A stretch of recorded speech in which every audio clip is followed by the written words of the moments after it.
It was a bright and cheerful morning at Sunnybrook School, and all the children buzzed with excitement. Today wasn't just any day.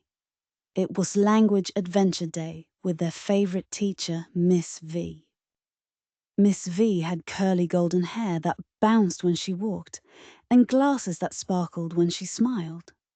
She loved teaching, but even more, she loved turning every lesson into an adventure full of fun, laughter, and learning. "Good morning, my little explorers," Miss V greeted. "Today, we're going on a magical journey to discover the land of opposites." The classroom filled with oohs and ahs. The kids could hardly sit still. Miss V opened a big, colourful storybook and, poof, a swirl of glittering light filled the air. Suddenly, the children weren't in their classroom anymore. They were standing in a place unlike anything they'd ever seen. Before them stretched the kingdom of Opposia, where everything came in pairs. On one side, the sun shone bright and warm, while on the other, the moon glowed cool and calm. "Welcome to Opposia," said Miss V. "Here, everything has its opposite. Let's explore and learn." The first to speak was Leo, who pointed at a huge mountain nearby. "Wow! That mountain is so big!" Miss V smiled. "Great word, Leo. Now who can find something small?" Little Ella looked around and spotted a tiny pebble near her shoe. "Here, this pebble is small." "Exactly," said Miss V. "Big and small are opposites. Well done." The children laughed and skipped along the colourful path. Soon they reached a river that split in two, one side fast, the other slow. Miss V handed out tiny paper boats. "Let's race them," she said. The kids dropped their boats in the water. On the fast side, the boats zoomed away. On the slow side, they drifted lazily. "Fast and slow!" everyone shouted together. Their next stop was a hill covered in soft grass. Miss V clapped her hands. "Time for some movement fun. Run up the hill and then come down."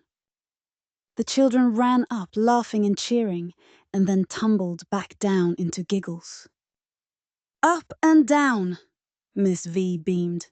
"You're getting the hang of it." They continued their journey and soon arrived at the mirror meadow, where half the flowers were open and the others were closed. Mila leaned close and whispered, "Why are some sleeping?" Miss V winked. "Because opposites help us understand the world. When something is open, something else might be closed." Finally, the class reached a cozy cottage where two friendly foxes waved. One fox was wearing a clean white coat, while the other was covered in mud. Miss V chuckled. "Looks like we've found clean and dirty." The children burst out laughing. Even the muddy fox wagged its tail happily. When it was time to go home, Miss V opened her storybook once more. The swirl of magic returned, and in a blink, they were back in their bright classroom. "Now, explorers," Miss V said, "let's remember what we learned today. Opposites help us describe our world and make it fun to explore." The children raised their hands eagerly. "Big and small," shouted Leo. "Fast and slow," giggled Ella. "Up and down," said Mila proudly. "Clean and dirty," added the class together. Miss V smiled warmly. "You all did wonderfully. The world is full of opposites. You just have to look for them." As the bell rang and the children packed their bags, Miss V called out, "Remember, little explorers, learning is fun when you use your imagination." And that day, every child left with a smile and a heart full of opposite words to share. Please like, share, and subscribe to my channel. Bye.